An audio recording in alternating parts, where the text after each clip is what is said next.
నామానికి మహిమ కలుగునుగాక. షాలేము జీవన వాక్కు ప్రేక్షక వీక్షకులకు యేసునామంలో శుభాలు. అందరికీ వందనాలు తెలియజేస్తున్నాను.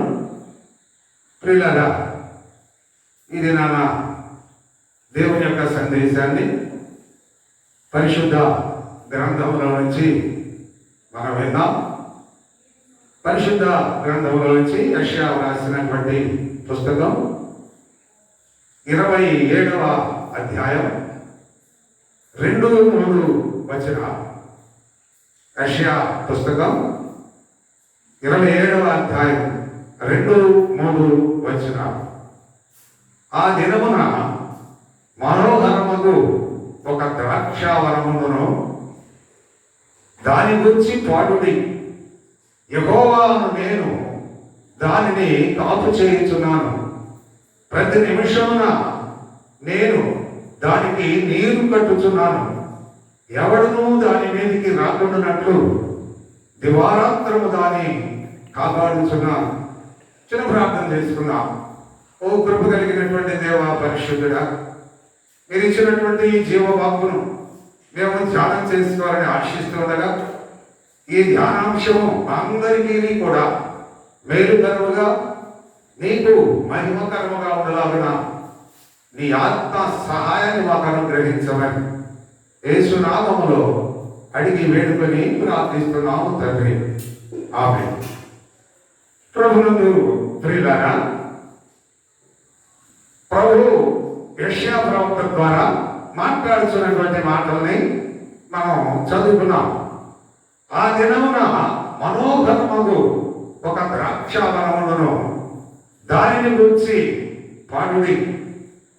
ఈ 2 వచనాల్లో కూడా నేను తీసుకున్నటువంటి అంశం ఏంటంటే మనోహరమైన అనేటువంటి విషయం మీద కొద్దిసేపు మనము మాట్లాడుకుందాం. మనోహరమైన అంటే అసలు దాని భావం, దాని అర్థం మనస్సులకు బాగా ఇష్టమైనటువంటిది. మనోహరమైన అంటే మనస్సులకు బాగా ఇష్టమైనది, లేక మనస్సును హరింపజేయనది, లేక మనస్సును సంతోషానికి ప్రభావితం చేసేది మనోహరము. మనస్సును మంచిగా ప్రభావితం చేసేది కూడా మనోహరమైనటువంటి భావం. ప్రియులారా, ప్రభు మాట్లాడుతున్నాడు ప్రవక్త ద్వారా. ఆ దినమున మనోహరముగు ఒక ద్రాక్షావనమును, ఒక దినాన మనోహరమైనటువంటి ద్రాక్షావనము ఉంటుంది అని దేవుని యొక్క వాక్కు. ద్రాక్షావనము అంటే సంఘానికి, ఒక మంచి సంఘానికి, లేక జీవము కలిగినటువంటి సంఘానికి, లేక ఆత్మ కలిగినటువంటి సంఘానికి సూచన ఈ ద్రాక్షావనం. ఒక దినమున మనోహరమగు ద్రాక్షావనము ఉండును అని ప్రభు మాట్లాడుతున్నాడు. దానిని నేను కాపు చేయుచున్నాను, నీరు కట్టుచున్నాను, కాపాడుచున్నాను. పిల్లల మన సంఘం, లేదా ఈ ద్రాక్షావనం అనబడేటువంటి ఈ సంఘం మంచిగా ఉన్నప్పుడు ప్రభు ఏం చేస్తూ ఉంటాడు? కాపు చేస్తూ ఉంటాడు, నీరు కట్టుతూ ఉంటాడు. ఆ సంఘాన్ని ఆ దేవదేవుడే కాపాడుతూ ఉంటాడు. దేవుడి నామానికి మహిమ కలుగునుగాక. ఇది దేవుని యొక్క వాక్కు, జీవము కలిగినటువంటి యెహోవా యొక్క వాక్కు. ఇలా దేవుని చేత కాపు చేయబడుతూ, దేవుని చేత కాపాడబడుచు, దేవుని చేత నీరు కట్టబడుచు ఉండేటువంటి సంఘం ద్రాక్ష వనముతో పోలిక అని మనం తెలుసుకోవడం చాలా ముఖ్యమైనటువంటి విషయం. నేను చెప్తున్నటువంటి అంశం కూడా మనోహరమైన అంటే సంఘము ఒక మనోహరమైనది, మనసును హరించేది, లేక మనస్సులకు బాగా ఇష్టమయ్యేది దేవుని యొక్క సంఘం. ప్రియులారా, సంఘంలో మరి అనేక రీతుల్లో మరి అనేకమైనటువంటి స్థాయి కలిగినటువంటి దేవుని బిడ్డలు ఉంటూ ఉంటారు. సంఘంలో సంఘ నాయకులు ఉంటూ ఉంటారు, సంఘంలో సంఘ పెద్దలు ఉంటూ ఉంటారు, సంఘంలో మరి పరిచారకులు ఉంటారు, పరిచారకులు అంటూ ఉంటారు, సంఘంలో యేసునామములో కీర్తించే వారు ఉంటారు, సంఘంలో దేవుని స్తుతించేటువంటి వారు ఉంటారు, సంఘాలలో దేవుని స్తుతించేటువంటి వారు ఉంటారు, సంఘంలో దేవునికి మహిమను చెల్లించేటువంటి వారు ఉంటారు. ఇలాంటి విధి విధానాలు లేక ఇలాంటి లక్షణాలు కలిగినటువంటి సంఘం ద్రాక్షావనానికి కోరిక. బైబిల్ గ్రంథంలోనే మనం చూసినట్లయితే ఇలాగా సాతాను సంఘాలు ఉన్నట్లుగా, దుష్ట సంఘాలు ఉన్నట్లుగా కూడా బైబిల్ గ్రంథంలో రాయబడి ఉంది.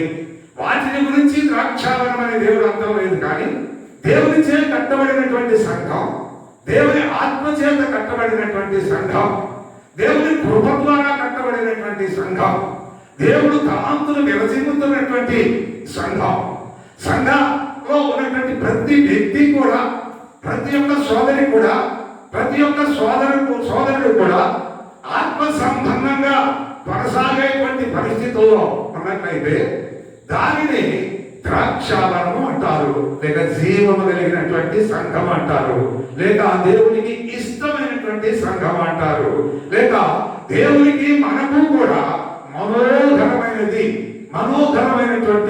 సంఘము అంటానికి తగి ఉన్నది ఆ సంఘం. ఇలా దేవునికి మనోహరమైనటువంటి సంఘాన్ని మనము చూస్తూ ఆ సంఘాన్ని బట్టి సంతోషించి ఆనందించేటువంటి వారముగా ఉన్నారు. భక్తుడైనటువంటి దావీదు అంటున్నాడు ఒక చోట, కీర్తన పుస్తకం 16:6లో, కీర్తన పుస్తకం 16:6లో, మనోహరమైన స్థలములలో నాకు పాలు ప్రాప్తించను, శ్రేష్టమైన స్వాస్థ్యం నాకు కలిగెను. భక్తుడైనటువంటి దావీదు, దైవజనుడైనటువంటి దావీదు మాట్లాడుతున్నటువంటి గొప్ప మాట, చాలా గొప్ప మాట, అద్భుతమైనటువంటి మాట, ఆత్మీయ సంబంధమైనటువంటి మాట, ఖచ్చితమైనటువంటి అభిప్రాయం కలిగినటువంటి మాట. దావీదు గొప్ప విశ్వాసాన్ని మనందరికీ తెలుసు. దావీదు తప్పులు చేసినా, పాపాలు చేసినా, పొరపాట్లు చేసినప్పటికీ కూడా వాటిని గుర్తించి పశ్చాత్తాపడి నిండు మనసుతో దేవుని సన్నిధిలో దేవుని వేడుకొని క్షమాభిక్ష పొందినటువంటి గొప్ప వ్యక్తి భక్తుడైనటువంటి దావీదు. ఇతనికి ఒక కృత నిశ్చయం ఉంది, దృఢమైనటువంటి నిశ్చయం ఉంది. ఏమిటా నిశ్చయం అంటే, మనోహరమైనటువంటి స్థలములలో నాకు పాలు ప్రాప్తించను. ఏంటి మనోహరమైనటువంటి స్థలం, లేక ఏమిటి మనోహరమైనటువంటి స్థలం? దేవుని యొక్క సన్నిధి మనోహరమైనది. దేవుని యొక్క కార్యక్రమాలు జరిగేటువంటి ప్రాంతం మనోహరమైనది. దేవుని యొక్క పరిచర్య జరుగుతున్నటువంటి ప్రాంతం మనోహరమైనది. దేవుని యొక్క పేట, దేవుని నామములో గొప్ప గొప్ప సభలు, గొప్ప గొప్ప మీటింగ్లు జరుగుతున్నటువంటి ప్రాంతం మనోహరమైనది. అవి ఎంత మనోహరంగా ఉంటాయో మన అనుభవాల్లో మనకు తెలుసు. నిజమే ప్రియులారా, మనమందరం కూడా, ప్రతి ఒక్క విశ్వాసి కూడా, ప్రతి ఒక్క దేవుని బిడ్డ కూడా దేవుని సన్నిధికి వెళ్ళినప్పుడు ఎంత సంతోషంగా, ఎంత ఆనందంగా, ఎంత ఆత్మీయంగా, ఎంత ఉత్సాహంగా, ఎంత ఉల్లాసంగా దేవుని సన్నిధిలో గడుపుతారో మన అనుభవాల్లో మనమందరము ఆస్వాదిస్తూ ఉన్నాం.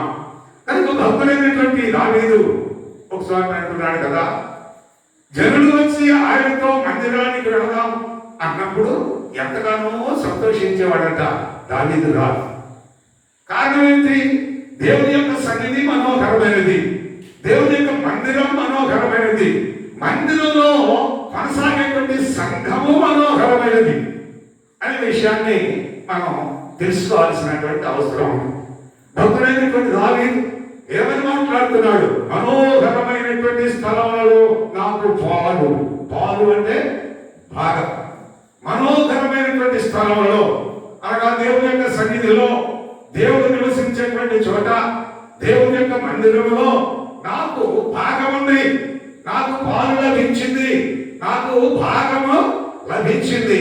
ఎంతో దృఢ నిశ్చయంతో, కృత నిశ్చయంతో భక్తుడైనటువంటి దావీదు మాట్లాడుతున్నటువంటి మాట. మరి దావీదు ఆ మనోహరమైనటువంటి స్థలాల్లో భాగం లభిస్తే, పాలు లభిస్తే, మరి దావీదు వారసులమైనటువంటి మనకు, దావీదు వలె దేవునిలో భక్తి విశ్వాసాలతో జీవిస్తున్నటువంటి మనకు, సహోదరి సహోదరులకు దేవుని యొక్క రాజ్యంలో, దేవుడు మనకు అనుగ్రహించే పరలోక రాజ్యంలో భాగం ఉండదా? ఉంటుంది ప్రియులారా. ఆ నమ్మకంతో, ఆ విశ్వాసంతో మనమందరం కూడా దేవుని బిడలుగా, దేవుని కృపలో, దేవుని యొక్క ఆత్మలో కొనసాగవలసినటువంటి అవసరం ఉంది. దావీదుని మనం అనుసరించి కొనసాగవలసినటువంటి బాధ్యత, అవసరం మన మీద ఉంది. అప్పుడే మనకు కూడా పరలోక రాజ్యంలో నాకు భాగం ఉంది, దేవుని రాజ్యంలో నాకు భాగం ఉంది, దేవుని సన్నిధిలో నాకు భాగం ఉంది, దేవుని యొక్క కృపలో నాకు పాలు ఉంది అని ఖచ్చితంగా మనము చెప్పగలుగుతాం. ప్రభు అన్నాడు కదా, యేసు ప్రభు అన్నాడు కదా ఒక పర్యాయ, దేవుని రాజ్యము ఎక్కడో లేదు, దేవుని రాజ్యము మీ మధ్యనే ఉన్నది. దేవుని రాజ్యము మీ మధ్యనే ఉన్నది. నిజమే, పరలోక రాజ్యానికి అప్పుడే మనం వెళ్ళలేం, పరలోక రాజ్యాన్ని వెంటనే మనం చూడలేం, పరలోకంలో పాలి భాగస్థులకు ఇప్పట్లో కాలేం. మన జీవిత అంతం తరువాత, తీర్పు జరిగిన తర్వాత మన యొక్క క్రియలను బట్టి మనం ఆ రాజ్యాన్ని చేరుకోగలుగుతాం. అది ఈ భూలోక నివాసులంగా ఉంటున్నటువంటి మనకు దేవుని యొక్క రాజ్యంలో, మనోహరమైనటువంటి దేవుని స్థలాలలో నాకు పాలు లేక భాగము లభించింది అని ఎలా అనగలుగుతామంటే, దేవుని యొక్క రాజ్యము మన మధ్యనే ఉన్నది అని ప్రభు చెప్పాడు. అది ఎక్కడ, ఆ రాజ్యం ఎక్కడ కొనసాగుతుంది అని మనం ప్రశ్న వేసుకున్నట్లయితే, దేవుని యొక్క రాజ్యం సంఘములో కొనసాగుతూ ఉంటుంది, దేవుని యొక్క మందిరంలో కొనసాగుతూ ఉంటుంది. కారణం అనేకులుగా సహోదరి సహోదరులు, విశ్వాసమైనటువంటి మనం అందరం కూడా మందిరంలో చేరి, దేవుడు ఏర్పాటు చేసినటువంటి ఆ స్థలంలో మనం చేరి, ఈ మందిర అనుభవంలో మనం కొనసాగుతున్నప్పుడు మన అనుభూతి, మన అనుభవం ఎలా ఉంటుంది? ఆహా, నేడు కదా ఈ సమయాన్ని దేవుని యొక్క సన్నిధిలో మనం వాడుకుంటున్నాం, ఇప్పుడు దేవుని యొక్క రాజ్యంలో మనం ఉన్నాం. అందుకనే ప్రభునందు ప్రియులారా, ఓ భక్తుడు, ఓ సంఘమా, సర్వాంగమా, పరలోక రాజ్యపు ప్రతిబింబమా అనే పాటను రాయడం జరిగింది. సంఘం అంటే పరలోక రాజ్యపు ప్రతిబింబము. అందులో మనం చూసుకుంటే మన ముఖం మనకు ప్రతిగా ఎలా కనబడుతుందో, అదే ప్రస్తుతానికి మనం చూడనటువంటి పరలోక రాజ్యం ఈ జవముతో జీవముతో ఈ భూమి మీద ఉన్నంత కాలం మనం చూడలేనటువంటి పరలోక రాజ్యం సంఘంలో మనకు కనబడుతుంది.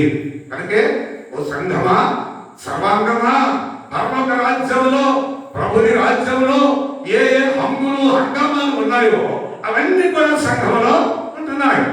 దూతలు, మహాదూతలు అనేక మందిగా, కోటాను కోట్ల మందిగా పాటల ద్వారా, స్తుతుల ద్వారా పరలోక రాజ్యంలో దేవుని స్తుతిస్తూ ఉంటారు అని మనం లేఖనాల ద్వారా చూస్తున్నాం.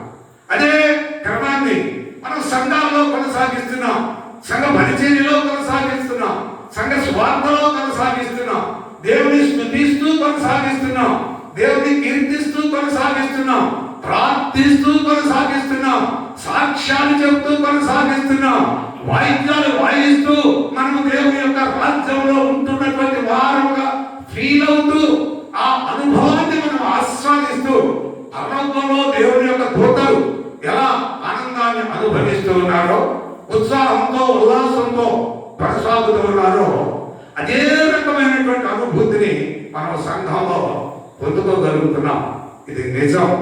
ఇది ప్రతి ఒక్క వ్యక్తికి వ్యక్తిగతమైనటువంటి అనుభవం. ఇందులో ఏ మాత్రము సందేహము లేదు అనే విషయాన్ని మనం జ్ఞాపకం చేసుకుంటూ ముందుకు సాగిపోదాం. కనుక భక్తుడు అంటున్నాడు, దావీదు అంటున్నాడు కదా, మనం చదువుకున్నటువంటి మాట, మనోహరమైనటువంటి స్థలములలో నాకు పాలు ప్రాప్తించెను, శ్రేష్టమైనటువంటి స్వాస్థ్యం. మన స్వాస్థ్యం పరలోకం, మన స్వాస్థ్యం ప్రభుని రాజ్యం, మన స్వాస్థ్యం దేవుని యొక్క రాజ్యం. అసలైనటువంటి స్వాస్థ్యం దేవుని యొక్క రాజ్యం. దాని ఎక్కువగా మనం పరలోకం అనేటువంటి మాటను వాడుతూ ఉంటాం. మరి భూమి మీద ఉన్నప్పుడే దావీదు ఏమంటున్నాడంటే, భూమి మీద దావీదు నివసిస్తూ ఉన్నప్పుడే ఏమంటున్నాడంటే, మనోహరమైనటువంటి స్థలములలో నాకు పాలు ప్రాప్తించాడు. ఇప్పుడే చెప్తున్నాం, మనోహరమైనటువంటి స్థలాలంటే దేవుని స్తుతించే స్థలాలు, దేవుని ఆరాధించే స్థలాలు, దేవుని ప్రార్థించేటువంటి స్థలాలు, దేవుని సువార్తను ప్రకటించేటువంటి స్థలాలు, దేవుని కార్యాలు జరిగేటువంటి స్థలాలు, దేవుని కృపకై వేడుకునేటువంటి స్థలాలు మనోహరమైనవి. దేవుడు పర్యాయం అన్నాడు కదా, నేను వారి మధ్య నివసించడానికి నాకు ఒక పరిశుద్ధ స్థలమును ఏర్పాటు చేయండి. అదే మందిరం, అదే దేవుని మందిరం. ఆ పరిశుద్ధ స్థలమే దేవుని మందిరం. ఈ మందిరంలో నివసించేటువంటి వారందరూ కూడా మంచి అనుభూతిని పొందుతూ ఉంటారు. ఈ మందిర అనుభవం ఎంతో మనోహరమైనది అనేటువంటి భావంతో మందిరంలో కొనసాగుతూ ఉంటారు. కనుక మనకు ప్రియులారా, భక్తుడైనటువంటి దావీదు అనుభవించినటువంటి ఈ అనుభవాన్ని ముందు చూపుతోనే ఇతను పరలోకం వెళ్ళకపోయినా, ఈ మనోహర స్థలమైనటువంటి దేవుని రాజ్యానికి వెళ్ళకపోయినా, ఆ అనుభవాలు ఈ భూలోకంలోనే పొందుకుంటూ మనోహరమైనటువంటి స్థానాలలో నాకు పాలు ప్రాప్తించను అని మనం మాట్లాడుతున్నాడు. ఇదిగో ప్రియులారా, ఇది భక్తుని యొక్క విశ్వాసం, ఇది దేవుని కుమారుని యొక్క విశ్వాసం, ఇది దేవుని యొక్క కుమార్తె యొక్క విశ్వాసం. ఇదే విశ్వాసంతో, ఇదే భక్తితో దేవుని బిడ్డలమైనటువంటి మనందరం కూడా కొనసాగవలసినటువంటి అవసరత ఉంది. ఇంకొకటి చూసినట్లయితే ప్రసంగి 7లో ప్రసంగి 11:7లో మనం చూసినట్లయితే వెలుగు మనోహరమైనది. ప్రసంగి 11:7 కనుక మనం చూసినట్లయితే వెలుగు మనోహరమైనది, సూర్యుని అనగా వెలుగును చూచుటకు కన్నులకు ఇంపుగా ఉన్నది అనే మాట మనం చూస్తున్నాం.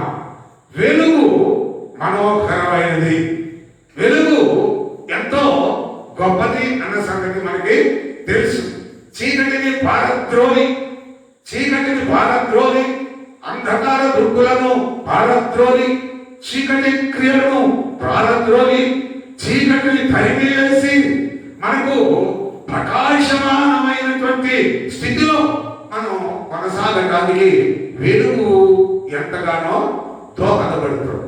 కనుక ప్రియులారా, ప్రసంగి అనగా సొలొమోను తన జ్ఞానం ద్వారా ఎవరు రాశారంటే వెలుగు మనోహరమైనది, వెలుగు మన మనస్సులకు బాగా ఇష్టమైనది, మన మనస్సును రంజింపజేసేది వెలుగు అని భక్తుడైనటువంటి సొలొమోను లేక జ్ఞాని అయినటువంటి దావీదు కుమారుడైనటువంటి సొలొమోను ప్రసంగి పుస్తకంలో వ్రాయడం జరిగింది.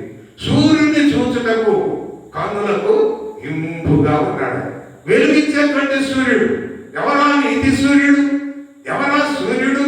మన లోక రక్షకుడైనటువంటి యేసయ్యే ఆ సూర్యుడు. లోకానికి వెలుగునిచ్చి నేను లోకమునకు వెలుగై ఉన్నాను. ప్రభు చెప్పినటువంటి మాట యోహాను సువార్తలో, నేను లోకమునకు వెలుగై ఉన్నాను. యేసయ్యే మనకు వెలుగు. యేసయ్య బాటలో, ఆ వెలుగు బాటలో ఆయన మనల్ని నడిపిస్తూ, ఆయన మనల్ని కొనసాగిస్తూ, ఆయన మనల్ని ప్రభావితం చేస్తూ మంచి క్రియలతో మనము జీవించేటువంటి వారముగా, ఏది గుంటో, ఏది నెట్టో, ఏది పల్లమో, ఏది రాయో, ఏది రప్పో, ఏది ముళ్ళో, ఇవన్నీ ఆ వెలుగులో మనం చూసుకుంటూ సమభూమిలో సరళమైనటువంటి మార్గంలో మనం నడవడానికి మన ముందుగా మనకు వెలుగుగా ప్రభు అయినటువంటి క్రీస్తు నడుస్తూ ఉన్నాడు. క్రీస్తు మనల్ని ప్రభావితం చేస్తున్నాడు అనేటువంటి విషయాన్ని మనం అర్థం చేసుకుని మన భక్తి జీవితంలో ముందుకు సాగిపోయే వారంగా ఉండాలి. ఇంకొక విషయం కూడా మనం చూసినట్లయితే ప్రియులారా, ఇంకొక విషయం కూడా మనం చూసినట్లయితే పరమగీతము 1:16 పరమగీతము 1:16 మనం చూసినట్లయితే సంఘం ఉంటుంది, లేక సంఘంలో ఉన్నటువంటి దేవుని కుమారుడు దేవుని కుమార్తె అంటున్నారు. ఏమని అంటున్నారు? ఈ సంఘ విశ్వాసులు ఏమనంటున్నారు వచనంలో? నా ప్రియుడా నీవు అతి సుందరుడవు, అతి మనోహరుడవు. నా ప్రియుడా, సంఘ విశ్వాసి ప్రభుని సంబోధిస్తూ ఉన్నాడు. ఏమని? నా ప్రియుడా అంటే నాకు ప్రియమైనటువంటి వాడా, నాకు ఇష్టడైనటువంటి వాడా, నా మనస్సునకు బాగా ఇష్టమైనటువంటి వాడా. నా ప్రియుడా యేసు, నా ప్రాణ ప్రియుడా యేసు, నీవు అతి సుందరుడు. ఆత్మ సంబంధమైనటువంటి సౌందర్యం అంతా నీలో ఉంది. సుగుణాల సంపన్నుడు నీవు. సుగుణాలకు సంబంధించినటువంటి గుణగణాలన్నీ కూడా నీలో ఉన్నాయి. కనుక నీవు అతి సుందరుడవు, అతి మనోహరుడవై ఉన్నావు. నా మనసుని రంజింపజేసేటువంటి వాడుగా ఉన్నావు. నిజమే, మనం యేసయ్య పేరెత్తితేనే, యేసయ్య మాట ఎత్తితేనే, క్రీస్తు యేసు నామాన్ని మనం జ్ఞాపకం చేసుకుంటూ ఉంటేనే మన ఒళ్ళు జలధరిస్తూ ఉంటుంది. మన ఆత్మ ఆనందంతో గంతులు వేస్తూ ఉంటుంది. యేసయ్యలో మనం లీనమైపోతాం. యేసుని బట్టి తండ్రి అయినటువంటి దేవునికి కృతజ్ఞతాస్తుతులు, మహిమ, ఘనత, ప్రభావములు మనం చెల్లించే వారుగా ఉంటాం. యేసు నామములో అంత గొప్ప విశేషం ఉంది. కనుక ఇక్కడ భక్తుడు భక్తురాలు ఏమంటున్నారు? లేక సంఘం యావత్తు కూడా, సంఘం అంతా కూడా ఈ ద్రాక్షావనములో ఉన్నటువంటి దేవుని బిడ్డలందరూ కూడా ఈ ద్రాక్షావనములో ఉన్నటువంటి ఇదిగో మొక్కలు, అలాగే చెట్లు, అలాగే వృక్షాలు, అలాగే పువ్వులు, అలాగే పిందెలు, అలాగే కాయలు, అలాగే ఫలాలు అన్ని కూడా ఈ అనుభవాలు కలిగినటువంటి వారందరూ కూడా ఏమంటున్నారంటే, ప్రభువుని గురించి ఏమంటున్నారంటే, నీవు నాకు లేక మాకు అతి మనోహరుడు. నిజమే, దేవుడు అందరికీ మనోహరమైనటువంటి భావాన్ని, మనోహరమైనటువంటి ఆత్మీయతను, మనోహరమైనటువంటి మన మనసును హరించే, మన మనసును రంజింపజేసేటువంటి అనుభవంలోనికి నడిపించగలిగినటువంటి సమర్థుడు మన ప్రభు అయినటువంటి యేసయ్య. దేవుని కుమారుడైనటువంటి యేసయ్య, దేవుని అంశతో పుట్టినటువంటి యేసయ్య. గబ్రియేలుతో మరియమ్మ దగ్గరికి వచ్చి అంటున్నాడు కదా, ఏమంటున్నాడు? మరియా, పరిశుద్ధాత్మ నీ మీదికి వచ్చును, దేవుని యొక్క శక్తి నిన్ను కమ్ముకొనును, పుట్టబోవాడు పరిశుద్ధుడై దేవుని కుమారుడు అనబడును. యేసయ్య అంటే ఎవరు? యేసయ్య అంటే ఎవరని ప్రశ్న వేసుకుంటే సరైనటువంటి సమాధానం ఏంటంటే, దేవుని యొక్క పరిశుద్ధాత్మ, దేవుని యొక్క శక్తి ఇస్ ఈక్వల్ టు యేసు ప్రభు. దేవుని కుమారుడు అంటే దేవునిలో ఒక అంశ, దేవునిలో ఒక భాగం, దేవునిలో దేవుడు క్రీస్తు యేసు. అతను అతి మనోహరుడు, ఆయన అతి మనోహరుడు అని సంఘం కీర్తిస్తుంది. అలా మనం కీర్తిస్తున్నాం.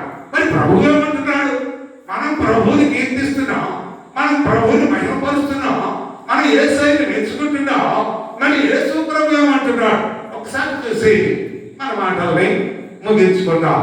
పరమగీతం 7:6 మనం చూసినట్లయితే, పరమగీతం 7:6 మనం చూసినట్లయితే, ఆనందకరమైన వాటిలో అతి సుందరం, అతి మనోహరమైన దాను.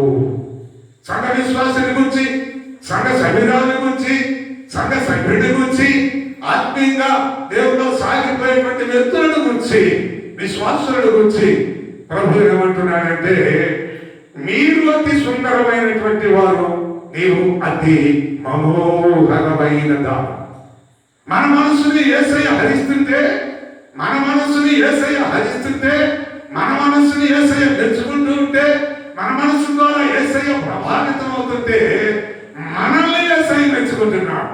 దేవుని బిడ్డలమైనటువంటి మనల్ని ఒక తండ్రి తమ బిడ్డల్ని ఏ విధంగా ముద్దులాడతారో, ఏ విధంగా వాళ్ళని హక్కును చేర్చుకుంటారో, ఏ విధంగా వాళ్ళని పెంచుకుంటూ ముద్దులిడుతూ ఉంటారో, అదే రీతిగా యేసు ప్రభు కూడా మన సంఘాన్ని లేక సంఘంలో ఉన్నటువంటి మనలను, ఆయన కుమారులను కుమార్తెలను లేక సహోదరులను మెచ్చుకుంటూ, నీవు ఓ సంఘములో ఉన్నటువంటి నా కుమారులారా, నా కుమార్తెలారా, ద్రాక్ష వనములో ఉన్నటువంటి నా కుమారులారా, నా కుమార్తెలారా, మీరు నాకు అతి మనోహరమైనటువంటి వారు.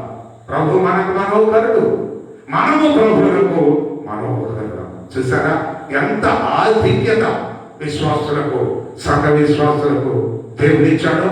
ఈ యొక్క ఆధిక్యత, ప్రభు మనకి ఇచ్చినటువంటి ఈ ఆధిక్యతను మనం తలుచుకుంటే నిజంగా మనకి ఎంతో సంతోషంగా ఆనందంగా ఉంటుంది. కనుక ప్రభుత్వ ప్రియులారా, మనోహరమైనటువంటి స్థలములో ద్రాక్షావనము మనోహరమైనది, వెలుగు మనోహరమైనది అని ప్రభు మాట్లాడుతున్నాడు. యేసయ్య మనోహరుడు, యేసయ్య సంఘములో ఉన్నటువంటి విశ్వాసి మనోహరమైన వాడు అని ప్రభు సెలవిస్తున్నాడు. కనుక ఈ అనుభవంతో, ఈ మధురమైనటువంటి అనుభవంతో, ఈ మనోహరమైనటువంటి అనుభవాలతో దేవుని బిడ్డలంగా, దేవునికి ఇష్టంగా మనం దేవుని కృపను బట్టి సాగిపోదాం. అలాంటి కృప మన ప్రభు మనకు అనుగ్రహించి నడిపించును గాక. మనమందరినీ కూడా దేవుడు దీవించి ఆశీర్వదించును గాక. చిన్న ప్రార్థన చేసుకున్నాం.